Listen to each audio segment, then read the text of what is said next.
Nesse encontro de hoje, quero falar com vocês a respeito da reflexão gerada a partir da voz de nossos guias. Bonito isso. Em nossos terreiros, todos os terreiros de Umbanda, em todos os bons terreiros de Umbanda que cumprem aí os seus trabalhos, os mentores passam a atuar de uma maneira muito bonita, de uma maneira muito forte, como tradutores das leis cósmicas, como tradutores das leis divinas. Então nós podemos entender que a linguagem espiritual, de modo geral, eu vou abrir um pouquinho só de certos arcanos aqui com vocês hoje. A linguagem espiritual, a linguagem mesmo, imagina que a voz de Deus, quando ela desce e chega na Terra, ela passa... Vocês concordam comigo que elas vão passando por hierarquias espirituais? A hierarquia maior vai passando para outra, até que chega aqui na gente. Quando chega aqui na gente, uma das maneiras a qual a linguagem de Deus chega aqui na gente é pela voz dos guias. E os guias, dependendo da casa, dependendo do trabalho, dependendo da egrégora, dependendo da elevação consciencial daqueles que fazem parte de uma casa, por isso que isso vai partir de casa para casa, cada casa vai ter o seu nível de comunicação da linguagem espiritual, os guias irão atuar como porta-voz, como tradutores, como tecla SAP, né, por assim dizer, daquela linguagem de Deus para as nossas vidas. Então, assim, de modo geral, nós teríamos a linguagem espiritual teogônica. A linguagem teogônica, teo vem de Deus, né? Ela está restrita a espíritos muito evoluídos. Né?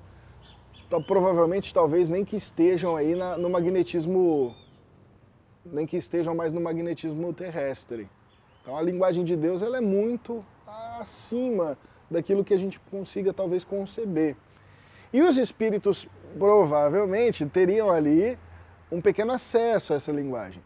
Aí nós temos também espíritos que têm acesso a uma linguagem cosmogônica, ou seja, a amplitude da sua visão sobre as leis espirituais, ela abrange o universo, né? Ou uma boa parte do cosmos, vamos dizer assim, para que a gente possa entender a voz de Deus traduzida nas suas leis, nos seus conselhos, nas suas orientações.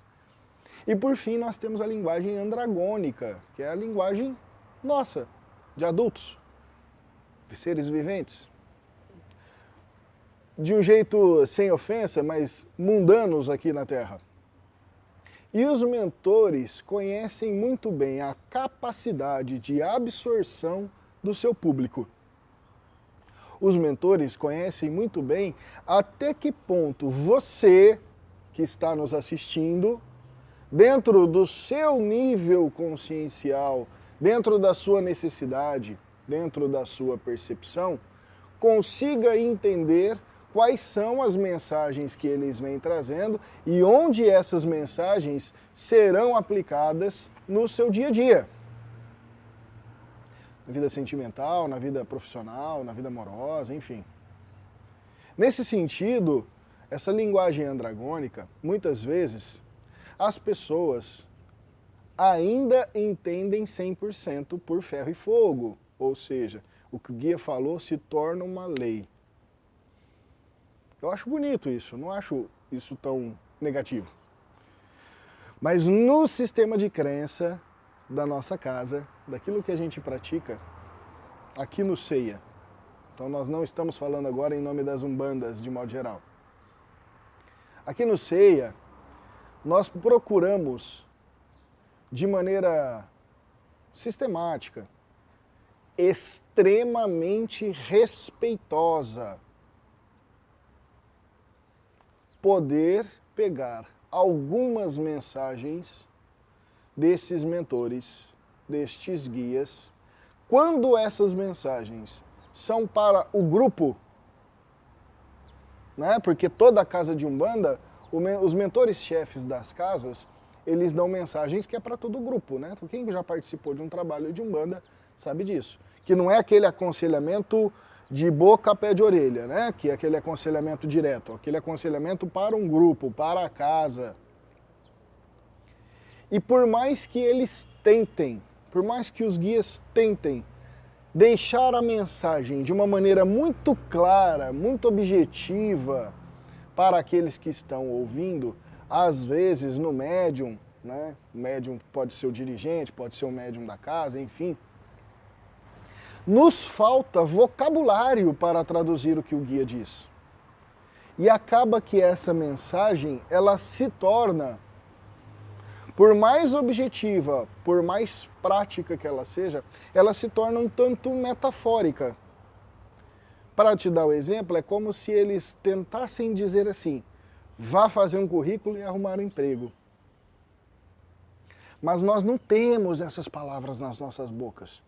Nós não temos essas palavras nas nossas mentes.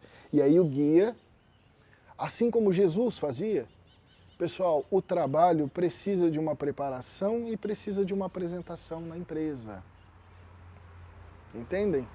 Então os guias também muitas vezes irão se utilizar de um fundamento metafórico, vamos contar como parábola, determinadas situações, ou vão dar recados que às vezes parecem ser subjetivos, parecem ser ali do campo das ideias, mas que não é, do campo prático, do campo efetivo. E que o corpo mediúnico todo assume grande responsabilidade em realizar uma enorme reflexão em cima das palavras destes guias. O que dói, o que chega a doer o coração dos dirigentes espirituais de modo geral, o que chega... Eu acredito. Eu não acho que guia se irrite com a gente, não. Mas eu acho que eles devem ficar meio pé da vida com a gente lá no céu. Os bons guias de Umbanda que vêm trazer esses ensinamentos para nós. É que muitas vezes o médium tem essa orelha seletiva que só ouve aquilo que lhe convém, do jeito que lhe convém. Quando, na verdade, a ideia por detrás dessa mensagem é de que o médium ouvisse tudo o que o guia diz e que tudo o que um guia diz se torna, dentro da casa dele, dentro da sua rotina semanal, se torne um objeto de reflexão sobre a vida. Né? Há poucos dias eu gravei um vídeo aqui para vocês falando da vida de mar de rosas e a coroa de espinhos, né? Quando Exu diz o seguinte, não fica esperando uma vida de mar de rosas se aquele que mais trabalhou, que mais serviu à humanidade, terminou a sua vida com uma coroa de espinhos. Né? Isso quer dizer que a iniciação da gente, né? A servidão ali, a humanidade de modo geral, ela passa por uma... dentro das nossas necessidades e possibilidades de uma via crucis, né, que é uma via de desafios espirituais, e a coroa de espinhos não é aquilo que te arrebenta a cabeça, né? A coroa de espinhos é a coroa da redenção da alma. Então, quanto mais você trabalhar, mais necessário será que você trabalhe para que se alcance a iniciação de verdade. Então, olha só como um Exu manda uma mensagem extremamente simples, ou bonitinha, né, poética, alguma coisa assim, mas que isso pode se tornar, através da sua capacidade de interpretação, ser colocada em vários aspectos da sua vida, sobre várias interpretações. Né?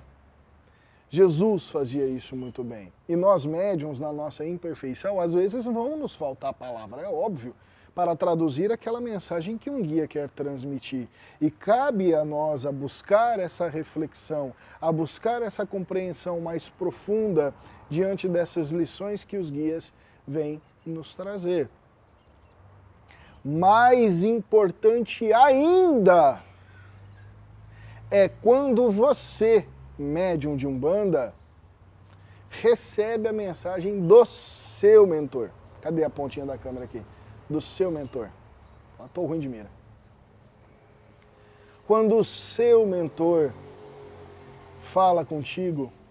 E essa fala pode ser em forma de frase, em forma de imagem, em forma de pessoas, em forma de situações, em forma de eventos.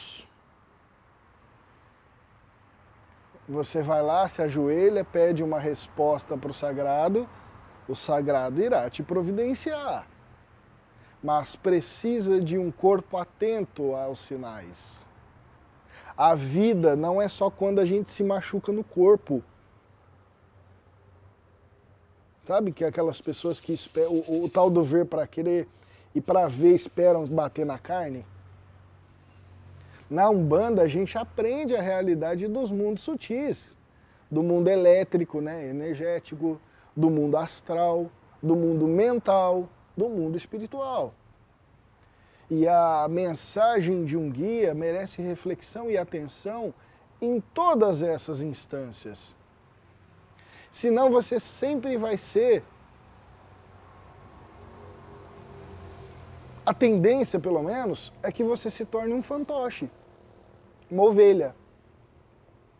Que é aquele que precisa esperar os comandos de uma chibata para poder se movimentar. Você acha justa a sua vida assim? Quando um guia dá uma mensagem para uma casa, ele está convidando a todo mundo que está ali dentro fazer um movimento de reflexão e avanço. A sua casa de Umbanda, o seu terreiro de Umbanda, o seu dirigente, fica atento a essas observâncias de poder realizar isso? Você que realiza costumeiramente as suas práticas meditativas, as suas práticas de relaxamento, pelo menos deveria. No contato com os seus mentores, num âmbito muito mais sutil, porque contato com guia não é só incorporação, pelo amor de Deus. Né? Não vamos entrar em detalhes aqui, mas a gente sabe disso. Quando você entra em contato com os seus mentores, que pode ser numa prece, você sente essa mensagem chegar? Você se sente na obrigação de se preparar reflexivamente, corporeamente, emocionalmente, para quando esses sinais chegarem até você? Então hoje, nessa preleção, nessa reflexão, eu queria deixar esse convite. Vamos utilizar mais tudo que está à nossa disposição para tornar objeto de reflexão. Alex, por que você foca tanto na reflexão? Porque é da reflexão que vem uma mudança no comportamento. A reflexão, o questionamento, prestem atenção, tem psicologia comportamental, fala bastante disso, a psicologia esotérica fala muito disso. A nossa mudança passa inicialmente pela reflexão, porque nós estamos falando do campo mental.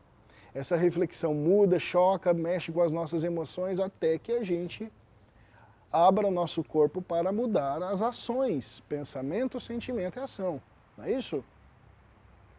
Então nós temos que se utilizar da literatura, por isso que na Umbanda se pede tanto para estudar, né? Na vida, mas vamos falar da Umbanda aqui.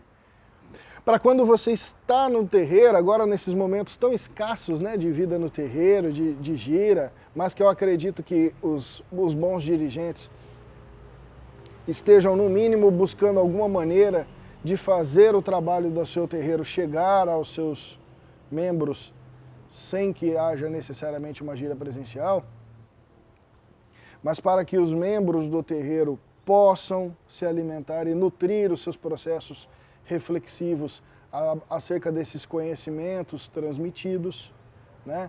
Para que você consiga entender da boca do seu dirigente, porque o dirigente não é quem sabe mais, preste atenção, o dirigente é quem norteia, é quem dirige. O que é isso? Ele te propõe um caminho para você se tornar um buscador. Para os filhos do Ceia, eu falo e vou endossar nesse vídeo aqui. Não fiquem achando que eu sou um grande sábio. Eu sou um ser vivente como você. Como você. Estou em busca do conhecimento e da sabedoria. Na nossa casa, eu assumo a função de nortear aquilo que você dentro do nosso sistema de crença, pode buscar. Mas isso é objeto de reflexão e você deve dar valor a isso. Óbvio, eu só aprendi o mínimo que eu aprendi porque eu segui as orientações do meu antigo dirigente. Né? E assim a gente vai passando, é a questão da tradição, né?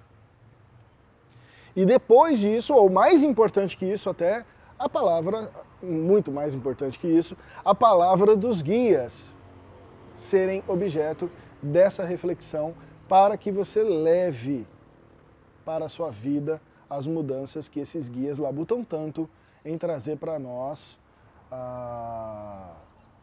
essa palavra divina, essa palavra traduzida. Eu não gosto mais tanto dele não, porque eu acho que ele está fazendo bastante merda em nome da nossa religião, mas já fez muita coisa positiva. Um poeta de santo bem conhecido aí, popstar aí da Umbanda, ele diz uma coisa que eu gosto muito. Ele diz o seguinte: a palavra de um guia é a palavra de Deus, no seu tempo e no seu entendimento.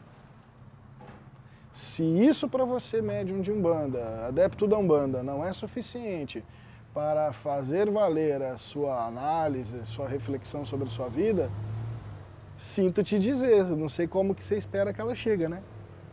Na sua vida. Aí fica, o que acontece na maioria das vezes, são as pessoas não ouvirem, não sentirem, não buscarem essa análise e essa reflexão. E sabe o que acontece na maioria das vezes? Ficam baixando de terreiro em terreiro em busca da magia que vai transformar a tua vida.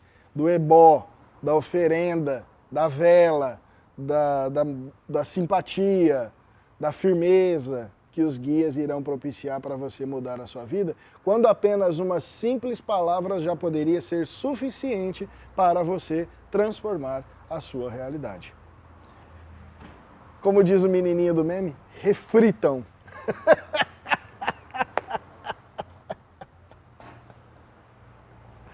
E vamos todos elevar a nossa consciência para que a gente consiga cada vez mais buscar o sentido cosmogônico da linguagem espiritual e cada vez mais, por que não, buscar o sentido teogônico das linguagens espirituais para que a gente se liberte cada vez mais e melhor dessas amarras que nos prendem a nossa vida aqui na Terra, tá certo?